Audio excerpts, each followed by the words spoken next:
தல ரசிகர்கள், அஜித்தினுடைய ரசிகர்கள் வந்து தலைவா நீங்க வந்து அரசியலுக்கு வரணும் அப்படின்னு சொல்லி கோரிக்கை வச்சிருக்கிறாங்க. அவருடைய பிறந்தநாள் 1ஆம் தேதி வருது. எப்படி பாக்குறீங்க இதை? இல்லை, உள்ளபடியே ஏற்கனவே விஜய் சார் வந்ததுக்கே நம்ம அரசியல்வாதிகள் படுற பாடு அப்படிங்கிறது, அதுவும் இந்த எலெக்ஷனு எக்ஸிட் போல்லாம் ஒரு பக்கம், எக்ஸிட் போல் வந்தாலும் நம்ப முடியாதுங்கிற கட்சிகள் ஒரு பக்கம், கடைசி ரவுண்டு என்ற வரைக்கும் நாங்கள் பக்குன்னு தான் இருக்கணும் போது, ஒருவேளை இருக்கிற அரசியல்வாதிகளால் கவுண்டர் பண்ண முடியல விஜய் சாரை, அதனால அவருக்கு போட்டியா இருந்த அவரையே கூப்பிட்டுட்டு வந்து அஜித் சாரையே இறக்கிடுவோம் அப்படின்னு இதுல எதுவும் திட்டம் இருக்கான்னு நமக்கு தெரியல. ஆக்சுவலாக மதுரையில் பிறந்த நாளுக்கான போஸ்டர், வழக்கமாக தலைவர்கள் பிறந்த நாள் எல்லாம் வருதுன்னா ஒரு மாதத்துக்கு முன்னாடி சுவர் விளம்பரம் ஆரம்பிச்சுடுவாங்க. நீங்கள் ரசிகர் மன்றங்களை, அவர் தான் ரசிகர் மன்றங்களை கலைச்சிட்டாரு.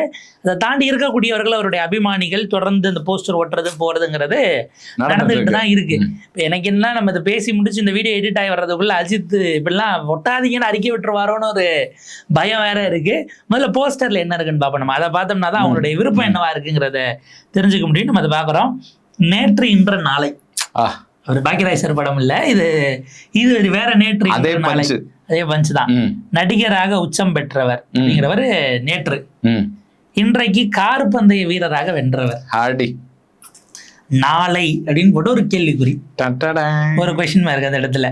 அவருக்கு நெத்தியில வந்து ஆரத்தி எடுத்து அவருக்கு பொட்டு வைக்கிற மாதிரியான ஒரு ஸ்டில்ல வச்சிருக்காங்க. இவர் இந்த பக்கம் கை இருக்கு, அவர் நெத்தியில பொட்டு வைக்கிறாங்க.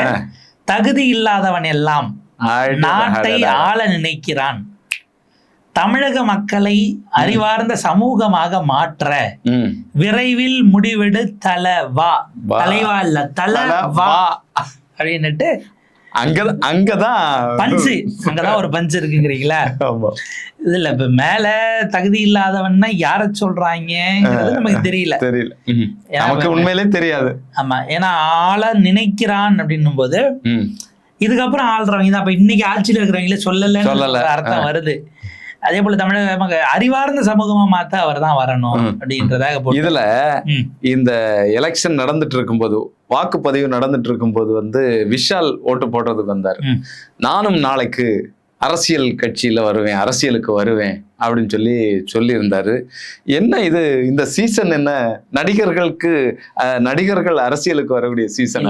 இந்த வாரம் அப்படின்னுட்டு இந்த படம்லாம் போடுறாங்க. இந்த வாரம் இது காவிய புதன், அதே போல வந்து பாத்தீங்கன்னா நட்சத்திர வியாழன், இந்த மாதிரிலாம் போடுற மாதிரி இந்த தேர்தல், அடுத்த தேர்தல் இப்ப, ஏன்னா இப்ப இவர் இந்த எலெக்ஷன் வர முடியாது, வந்த அடுத்த எலெக்ஷன், அது கீழே மேக்கிங் ஏகே குரூப்ஸ் மதுரை அப்படின்னு போட்டு போட்டோ எல்லாம் அதை போட்டு வச்சிருக்கிறாங்க. விஷால் அவர்களை பொறுத்த வரைக்கும் நீங்க சொன்னதை நம்ம எடுத்தோம்னா, அவர் ஆல்ரெடி வந்தவர் தான். ஆர்கே நகர் இடைத்தேர்தலில் வரன்னு வந்து இந்த வேட்பு மனுவிலே காலியான இதுல அவரும் போச்சு. அப்புறம் அதை எதிர்த்து அதை திரும்ப ஏத்துக்கிறோம் அப்படின்னாங்கன்னு அது ஆதரிச்சு ஒரு பேட்டி கொடுத்தாரு.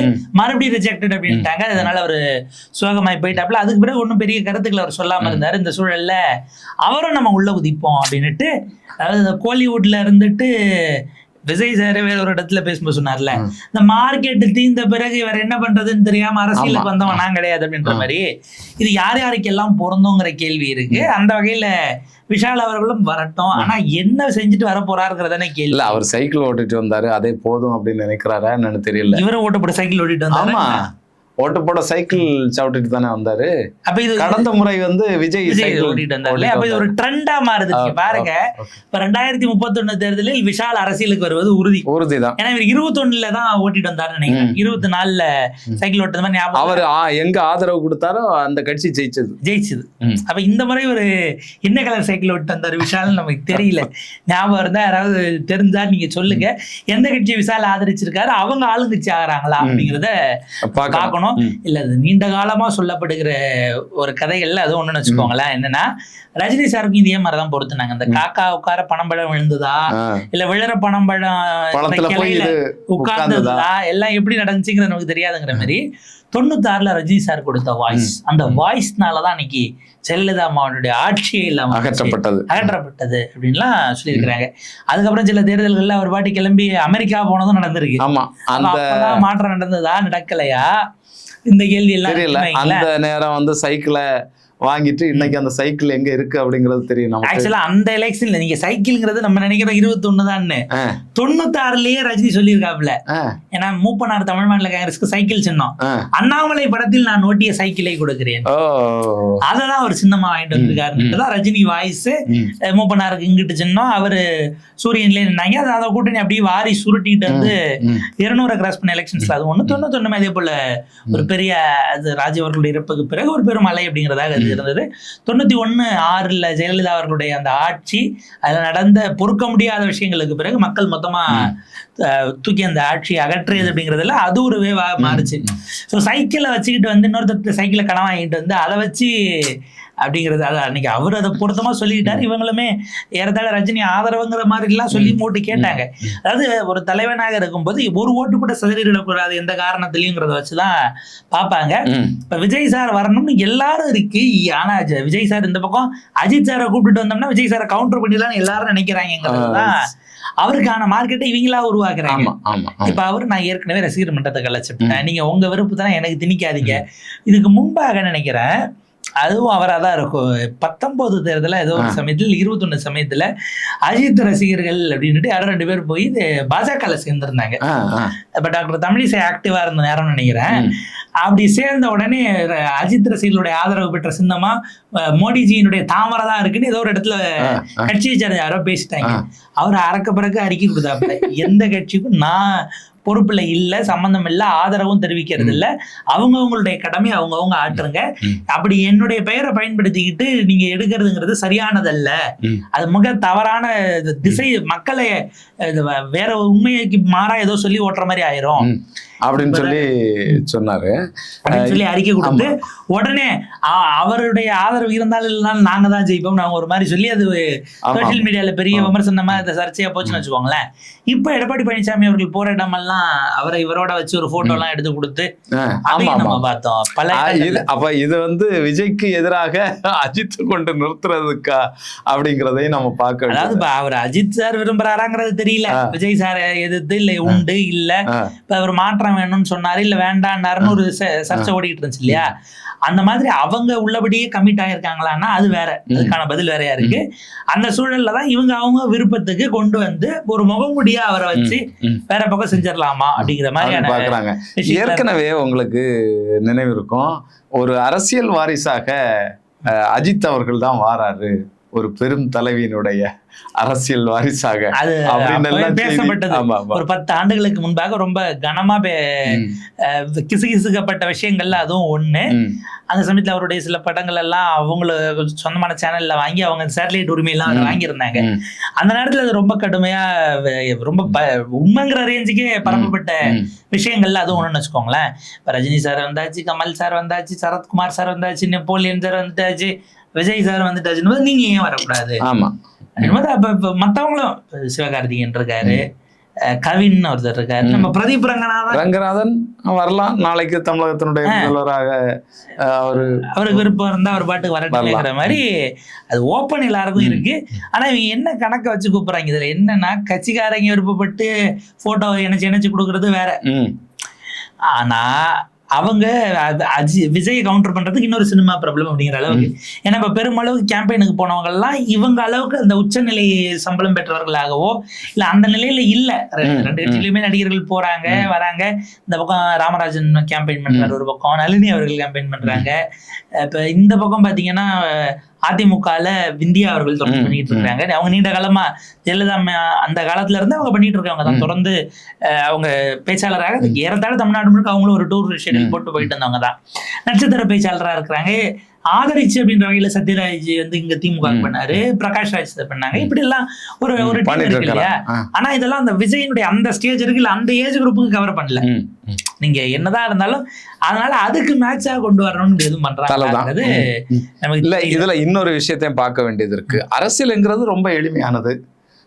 எலெக்ஷன் ரொம்ப சீரியஸா நடந்து கொண்டிருக்கிற போது கூட, அப்படி தீ பற்றி எரிந்து கொண்டிருக்கக்கூடிய வேளையில கூட நம்ம ஒரு 10 நாளைக்கு வண்டி எடுத்துட்டு போய் அங்கங்கே கையை காட்டிட்டு போயிட்டா போதும், இதுதான் அரசியல் அப்படின்னு சொல்லி இப்போ ஒரு பார்வை ஏற்பட்டிருக்கா நடிகர்களுக்கு. அதனாலவே நானும் வருவேன் அவரும் வருவாரு, எங்க தலைவரும் வரட்டும் அப்படின்னு சொல்லி ஆளாளுக்கு கிளம்பி இருக்காங்களா? இதை எப்படி பாக்குறது? இல்ல, நாம் தமிழர் தம்பிகள், அண்ணனுடைய தம்பி தங்கைகள் ஒரு வீடியோ ஒண்ணு வைரலா போட்டுக்கிட்டு இருக்கிறாங்க. அவர் கடந்த காலத்துல அவர் ரஜினியை விமர்சிச்சதுன்னு நினைக்கிறேன். இவங்க 2 பேரையும் பச்சை மட்டையில வச்சு இந்த தேர்தல் அடிக்கிற அடியில இதுக்கப்புறம் சினிமாக்கார பயில யாருக்கும் அரசியலுக்கு வந்தவங்கிற ஆசையா இருக்கக்கூடாது அப்படிங்கிற மாதிரி அவர் பேசி ஒரு வீடியோ போயிட்டு இருக்கு. அவர் ஒருமையில பேசினா நமக்கு இதுல உடன்பாடு கிடையாது, உணர்ச்சி வேகமா இருந்தாலும் நீங்க அதை பேசக்கூடாதுங்கிறது அது நம்ம அப்படி வரும். சரியானது. ஆனா அந்த ஒரு எண்ணம் இருக்கானா?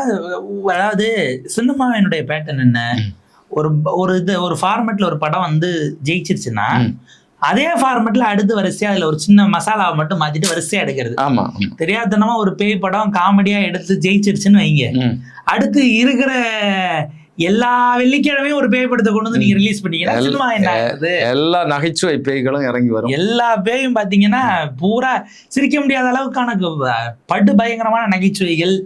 ஒரு காலத்துல எழுதி போட்டீங்கன்னா உங்களுக்கு ₹1 பரிசு வரக்கூடிய அளவுக்கான நகைச்சுவைகள் எல்லாம் தோண்டி கொண்டு வந்து இறக்கி போட்டு ஃபுல்லா நீங்க குழுக சிரிக்க வைக்கக்கூடிய நகைச்சுவையை எடுத்து அதே ஒன்லைனு அதே பேய் இவங்க போய் பேய்கிட்ட மாட்டிப்பாங்க, பயம் சுத்திட்டு இருப்பாங்க. கடைசியா அந்த பேய்க்கு ஏதாவது ஒரு நிறைவேறாத ஆசை இருக்கும், இப்படியே ஓட்டி கொண்டு போகணும். ஓட்டுறதுக்கு ஒரு சாமியார் வேணும்.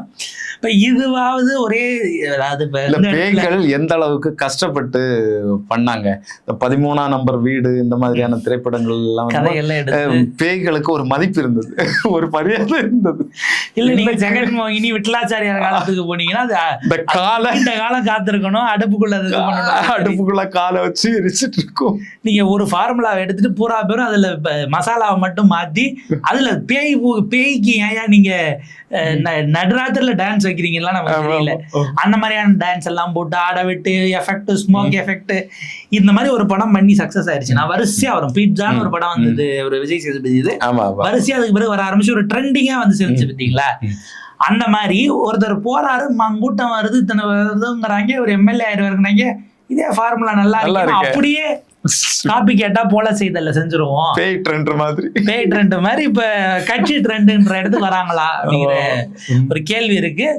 முயற்சி பண்ணி பார்க்கட்டும். ஆனா பொதுமக்கள் கிட்ட நீங்க என்னவா போய் சேர போறீங்க, உங்க உழைப்பு என்னவா இருக்க போகுதுங்கிறது தான் பிரதானமான கேள்வியா இருக்கு. அதாவது நீங்க வரக்கூடாது, வந்த பிறகு என்ன உழைக்கிறீங்கிறது மீதான விமர்சனம் தான்.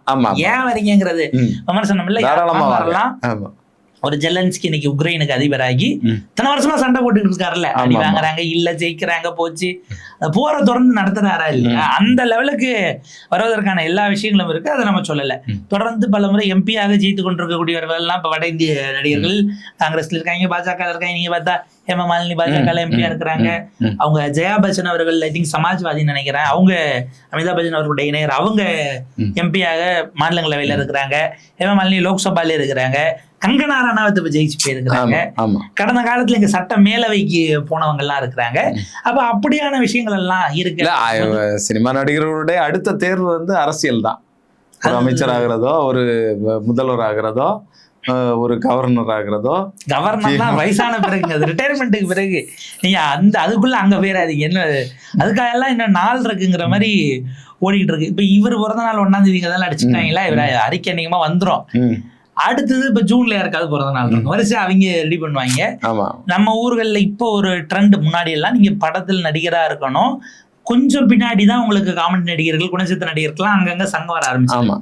இப்ப நீங்க இன்ஸ்டா பிரபலமா இருந்தாலே உங்களுக்கு சங்கம் வைக்கிற அளவுக்கு அடுத்த கட்ட வளர்ச்சி, நல்ல ஒரு மாற்றம், அது முன்னேற்றம். ஒரு இன்ஸ்டா ஏன்னா எத்தனை பள்ளி கல்லூரிகள் எல்லாம் சிறப்பு விருந்தினராக கூப்பிடுறாங்க. நீங்க ஒரு ஆராய்ச்சியாளர், ஒரு விஞ்ஞானி, இஸ்ரோ விஞ்ஞானி, ஒரு டாக்டர், ஒரு இன்ஜினியர், ஒரு இந்தியாவிலேயே தலை சிறந்த ஒரு சர்ஜன், அவங்கள வச்சு பைக் ஓட்டி ஒரு பைக்கரா இருந்து அதை வீடியோ எடுத்து, அதுவும் பர்மிஷன் இல்லாம ரோட்ல வீலிங் பண்ணிட்டு போறதெல்லாம் வீடியோ எடுத்து போறவரெல்லாம் கூப்பிட்டா அவ்வளவு கூட்டம் கூடுது. அப்பதான் அந்த காலேஜ்ல அட்மிஷன் வர்றதுக்காக இவங்களை கூப்பிட்டு, அதாவது இப்ப எல்லாமே வைப்பா இருக்கணும், அதுதான் தேவை. இந்த பிராங்க் பண்றவங்க இவங்களுக்கு தான் இப்ப கல்லூரிகள்ல, பல்கலைக்கழகங்கள்ல கூப்பிட்டு அவங்களையும் பாராட்டி அவங்க மாதிரி நீங்க வரணும்னு அந்த பிள்ளைகளுக்கான இதை கடத்த ஒரு மோட்டிவேஷன்.